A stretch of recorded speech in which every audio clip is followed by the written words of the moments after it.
Jumlah energi selama 3700 tahun itu adalah 2,26 kali 10 pangkat 12 Joule. Nah, jadi dari hitungan ini ternyata Senku ini benar yang dibilang. Mantap. Oke, lanjut kita bahas sains yang ada di anime Dr. Stone. Kita akan lihat sebenarnya seberapa akurat sih fakta-fakta sains yang disampaikan di anime ini. Nah, di video ini kita akan bahas langsung di episode 5 dan 6 sekaligus.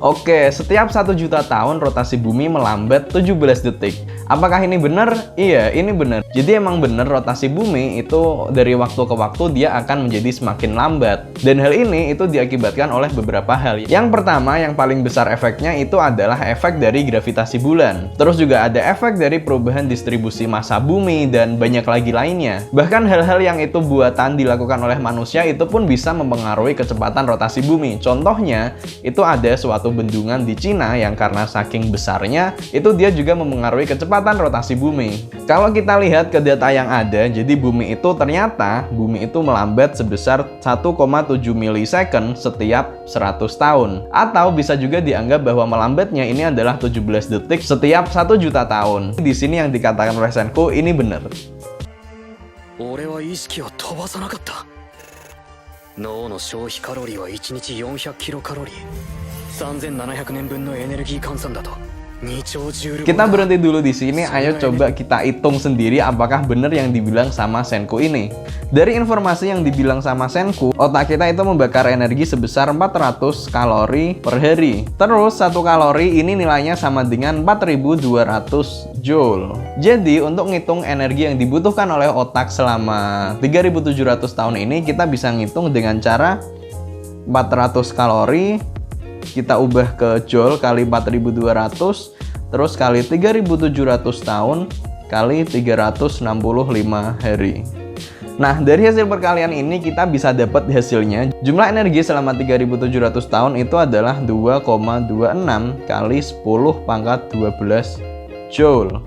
Atau sama dengan 2,26 triliun Joule. Nah, jadi dari hitungan ini ternyata Senku ini benar yang dibilang. Jadi selama 3700 tahun, energi yang dibutuhkan oleh otak itu adalah sebesar 2 triliun Joule.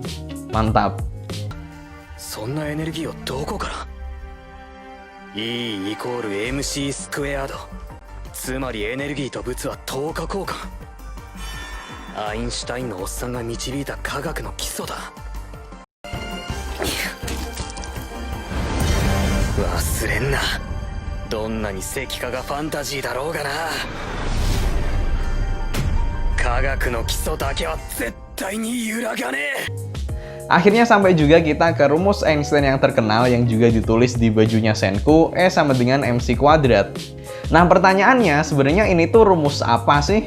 Jadi, ini adalah sebuah rumus yang diturunkan oleh Einstein dari teori relativitas khususnya. Persamaan ini menunjukkan hubungan antara massa dan energi. Jadi, pada dasarnya semua benda yang bermassa itu tuh mereka aslinya menyimpan energi yang besarnya adalah M kali C². M ini adalah massa, satuannya dalam kilogram, sementara C ini adalah kecepatan cahaya, nilainya 3 kali 10 pangkat 8 meter per detik. Kecepatan cahaya itu kalau dikuadratin kan jadi gede banget ya. Berarti kalau dikuadratin hasilnya 9 kali 10 pangkat 16. Makanya bisa dibilang bahwa pada dasarnya semua benda itu aslinya menyimpan jumlah energi yang sangat besar. Hanya saja energi ini nggak bisa diekstrak gitu aja, nggak bisa gampang untuk dapetin energi ini. Untuk bisa mengekstrak energi dari massa, untuk mengubah massa jadi energi, ini akan dibutuhkan reaksi fusi atau fisi nuklir, atau singkatnya ya reaksi pada inti atom, dan reaksi ini butuh proses yang sangat kompleks. Rumus ini bisa dibilang ya sebagai rumus fondasi dari fisika modern. Dan karena rumus ini juga diturunin oleh Einstein yang istilahnya dianggap sebagai orang yang sangat jenius, rumus ini akhirnya juga dikaitkan sama hal-hal yang berkaitan sama kejeniusan. Makanya juga si Senku nulis EMC² ini di bajunya. Kayak gitu aslinya. Nah, terus dari potongan video Dr. Stone ini, sekilas sepertinya ada indikasi kalau si Senku ini tuh dia nanti mau bilang kalau orang-orang yang bisa bangkit itu mendapatkan energi dari konversi massa ke energi dari rumus Einstein ini. Senku sebenarnya belum bilang spesifik sih tentang hal ini, tapi karena kayaknya ada indikasi kayak gitu, aku bilang aja dari awal kalau ini tuh nggak masuk akal kalau dihubungin sama gimana caranya orang yang mengalami petrifikasi itu tetap bisa mendapatkan energi, karena nggak masuk akal. Soalnya kayak yang aku bilang tadi, untuk bisa mendapatkan energi dari massa, mengkonversi massa ke energi, ini akan dibutuhkan reaksi yang sangat kompleks di inti atom. Perlu reaksi nuklir dan ya pokoknya nggak bisa kayak gitu toh aja gitu yang selama ini ada di anime ini. 高校生のゴミみたいな力を怪力に変換する発射だ。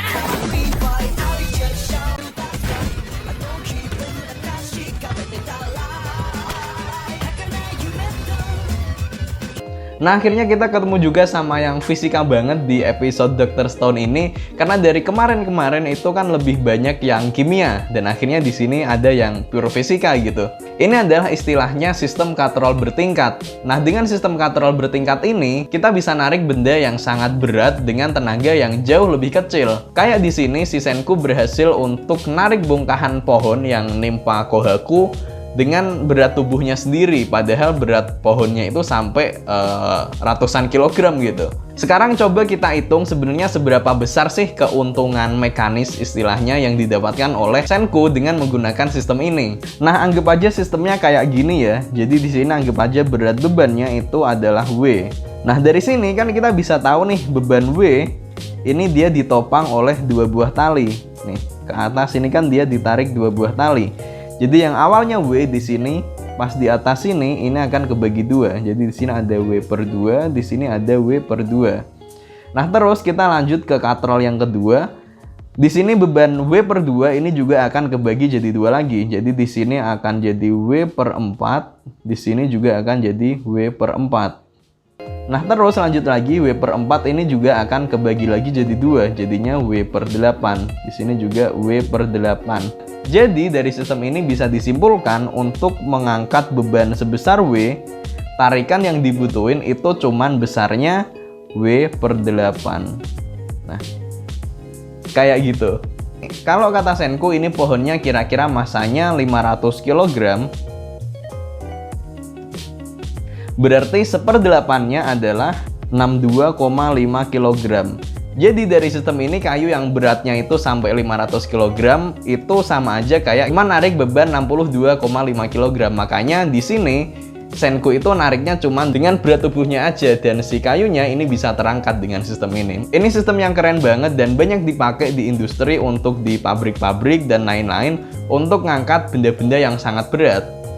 Oke, nah itu tadi adalah pembahasan sains Dr. Stone di episode kelima dan keenam. Episode ini sangat seru karena kayak yang kita lihat ini tadi ada banyak hitung-hitungan dan makin banyak fisikanya ke sini. Aku juga jadi makin seneng karena ya itu, karena aku backgroundnya fisikawan, aku bisa ngulik lebih banyak lagi nanti. Dan seperti biasa, kalau kamu suka konten ini, minta bantuannya banget untuk kasih like, komen, dan subscribe kalau yang belum subscribe, biar video ini bisa makin rame lagi. Sip, gitu aja untuk video ini. Terima kasih, sampai jumpa di episode 7. Terima kasih.